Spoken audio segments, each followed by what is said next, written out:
Listen here, pumpkin face. You turn me back to normal right now.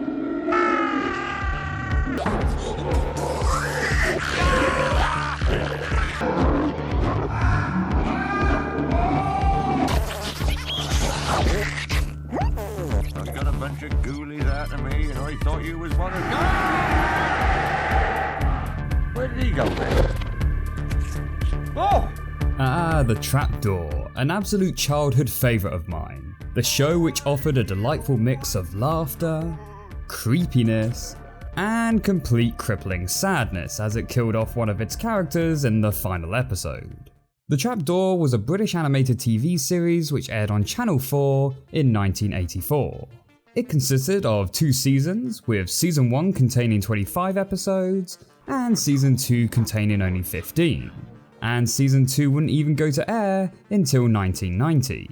It even managed to spawn a video game title in 1986, which looks fucking amazing? Oh, wait, no, too much water. 7.8 out of 10. The show was created by Terry Brain and Charlie Mills, and was produced through their own companies, CMBT Animation and Queensgate Productions. The general plot would involve our 3 main characters living inside an ancient spooky castle, described as being uninviting and dank. Stands an ancient castle. Deep within this dank and uninviting place lives Burke. Hello! And in this castle would be a mysterious trapdoor, which would feature some sort of strange and unique monster appearing from it in each episode. Some would be friendly, some would be horrifying, and some would just be downright strange.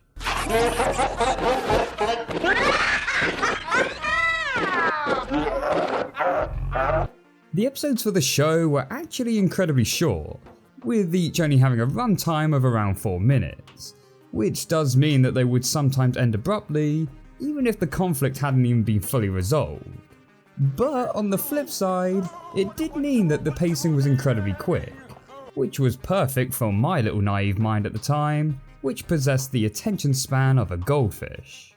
In this show we had our 3 main characters, Burke, Boney and Drut, all of which possess very different personalities. First we have Drut, the derpy yet lovable spider. Drut doesn't have any dialogue in the show and instead communicates in these weird squeaky fart-like sounds. Drut isn't exactly gifted in the brains department and probably has more legs than he does brain cells, as he spends the majority of his time derping around, chasing worms, and knocking into things, much to the annoyance of Burke. Because of this, he's often found to be the Meg Griffin of the show, as he is often the butt of jokes and receives his fair share of abuse.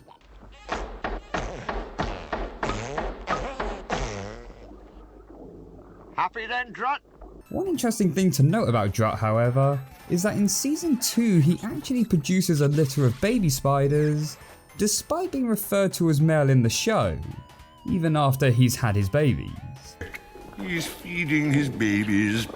There's never any mention of another spider in the show, so either he got jiggy off camera, or his species is just asexual. Then we have Boney, sometimes referred to as Mony Boney. Boney is a talking skull and is unable to move around, so is often found in his favourite spot, which is in the wall alcove by the trapdoor. Boney is voiced by Willie Rushton and possesses a posh English accent, often referring to Burke as old chap. Be careful, Burke, old chap. Despite having no brain, Boney actually comes across as pretty intellectual and is quite often the voice of reason, but also has quite a cynical attitude and tends to complain a lot. Personally, Burke, I find it all rather revolting. Oh, shut up! With one of his key catchphrases moaning about a headache coming on. I think I'm about to get a headache. So despite his higher intellect, it's his moany attitude which often leaves Burke ignoring his advice. It appears that Burke is ignoring me as usual. He always does. Speaking of which, we then have our main character, Burke. Hello. Burke, also voiced by Wee Rushton, is the main protagonist of the show, employed as the castle servant to the mysterious thing upstairs. This can involve him carrying out all sorts of chores, from cleaning, to performing dental care, and giving sponge baths. Bit shall I wash first, sire? Shall I start with these 3 lumps in the back here? Oh, bliss. Despite the nature of these chores, Burke for the most part is seen in pretty high spirits, and his favourite task of all of them seems to be the cooking, in which he seems to be quite talented for, often serving up all sorts of crazy dishes, most of them involving the killing and cooking of live creatures, which after seeing the film Paddock, I don't think I can look at this in the same way as I did as a child. Stay there, my little beauty. Old flabby fester upstairs is gonna love this. Things, however, don't tend to go smoothly for old Burke, as he will have to continue deal with whatever creature emerges from the trapdoor, leading him to say his iconic catchphrase, Old glabbits. Don't feel too sorry for Burke, however, because after rewatching the entire series of the show, I've come to the realization Burke is a jerk. Why, you ask? Well, as mentioned earlier, he seems to have little empathy for other creatures, as he'll quite often have them cooked and eaten alive in many of his dishes. He's also pretty brutal to the creatures that come out of the trapdoor. Sure, some of them deserve it, but not all. In episode 1, for example, there's this sleepy yellow creature that comes out of the trapdoor, and it's not really doing anything harmful, just simply existing. So what does Burke go and do? He sends it up to be eaten alive by the thing upstairs. Yum, yum, yum. Porter, that were excellent. What the fuck? In another episode, there's this weird round guy, who granted is a little bit odd. Oh! And what does Burke do? He just walks up and stabs the thing. Just call me the Splund. Well, call me the Splund Popper. And then there's another episode with this green squeaking sponge-like creature, which again, isn't really harming anyone, yet Burke just walks up to it and savagely beats it. You asked for it. Christ, talk about a chef with a bad temper. Makes Gordon Ramsay look tame. Fuck up, fuck up, fuck up, fuck up. Get out! And you know, I'm starting to think that most of these creatures were actually pretty innocent coming out of the trapdoor, and just merely wanted to pop up and say hi. Oh hey guys, it was so horrible down there in the trapdoor, but my god is it so good to be out. You all look awesome by the way, can't wait to make new friends. My name is Barry and I... why? But you're probably thinking, well they're from the trapdoor. Perhaps he thought they were hostile. Which, okay, fair, he may have done. But he can also be just as much of a jerk to his friends, especially poor little Drut. Burke really doesn't seem to care for Drut too much, Buzz off. and will often get pleasure in seeing him get hurt. How can I get him down from up there? Ah, Drut.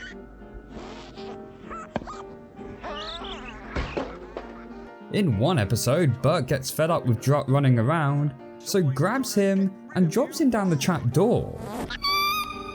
Yeah, you know, where all those horrifying monsters stem from? Even Boney's just like... I say, Burke, it wasn't very nice. Then when Burke is guilted into getting him back, he doesn't seem all that concerned. As he might have been eaten by something hideous. He might have, yes. Still, let's have a go, eh? And then when they accidentally fish out another creature, he decides to keep that one instead as he thinks it's nicer, and goes about his normal daily life. Jesus, Burke is a monster. No pun intended. Speaking of monsters though, we finally of course have the mysterious thing upstairs that Burke serves. Ah, Burke! That's not where it goes. Oh, well, keep still, sire. We never actually see this guy on screen, but through various descriptions we understand that he isn't all too pleasing to look at. I never realized that him upstairs was so repulsive. and he only saw the front end. We do get to see elements of him from time to time, such as one of his teeth, an eyeball, and a very brief shot of his skin. There are also some other reoccurring characters throughout the series, such as Bubo, who is a mischievous yellow monster that's always out to cause trouble. God, I hated this character so much, and not gonna lie, it was incredibly satisfying to watch him get smacked down the trapdoor. This hero who twatted the twat, by the way, is Rog, a lovable gentle giant who has a lot of brawn, but very little brain. And speaking of Rog, let's talk about the show's ending. So Season 2 Episode 15 is the final episode of the Trapdoor series, titled The Big Red Thing, which fittingly enough features the antagonist monster from the very first episode. The monster is once again causing havoc in the castle and even smacks down the mighty Rog. For the first time ever, Rog shows some anger. I'm angry. Really cross. And chases after the creature outside, in what ends up being a fight which rivals that of Godzilla and Kong. And then this happens. He won't move. I'm afraid he's gone. Oh, poor brave Rog. Yeah, the red thing actually kills Rog. Rog! And the show suddenly starts to take itself very seriously, as we have the dark lighting, our characters mourning, and the saddening music. It is legitimately upsetting to watch.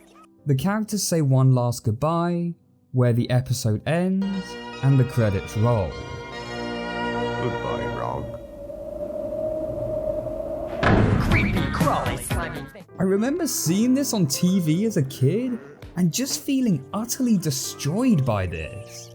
The fun and wacky TV series I often tuned in to watch just killed off what was probably the most wholesome character in the entire series.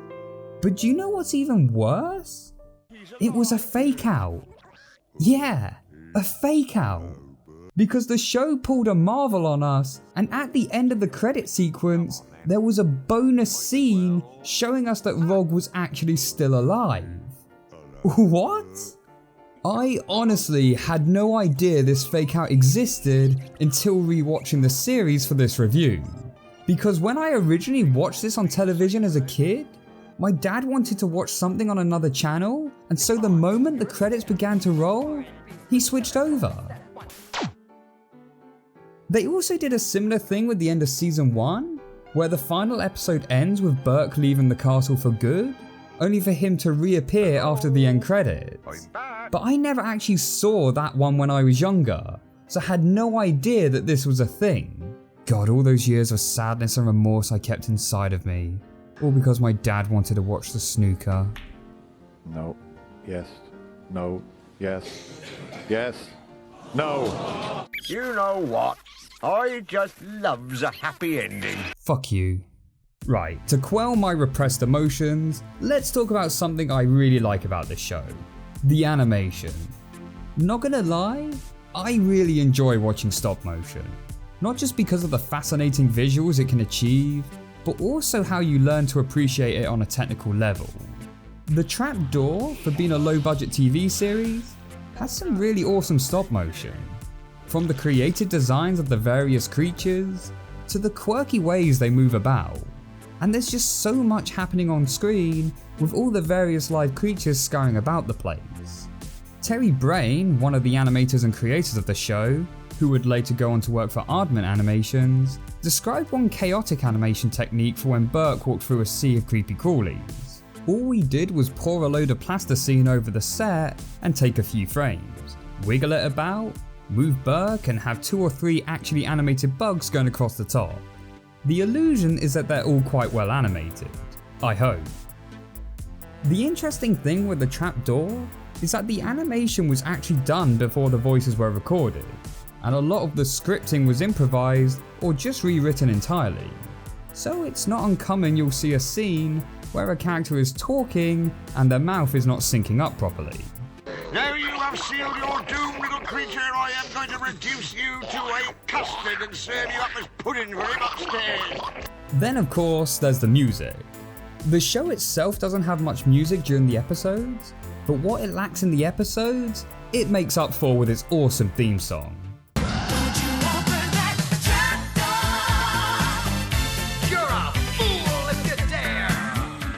God, it just feels so incredibly 80s. And the show's creators obviously liked it themselves, as episode 15 from season 1 is pretty much a music video featuring the entire song. The iconic theme song of the show was written by songwriter Bob Heatley, who, funnily enough, also wrote the Shaking Stevens hit, Merry Christmas Everyone.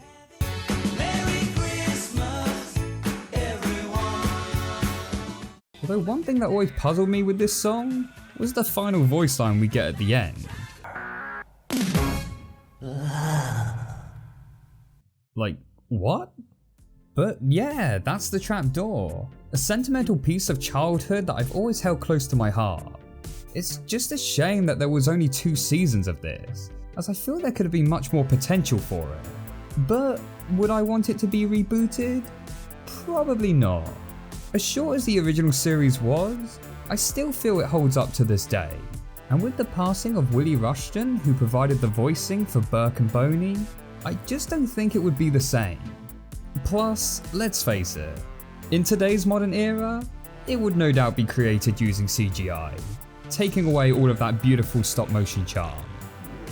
At the moment, all episodes are available to watch on YouTube, so I'd recommend go checking it out. Just make sure to watch all of it, even past the end credits.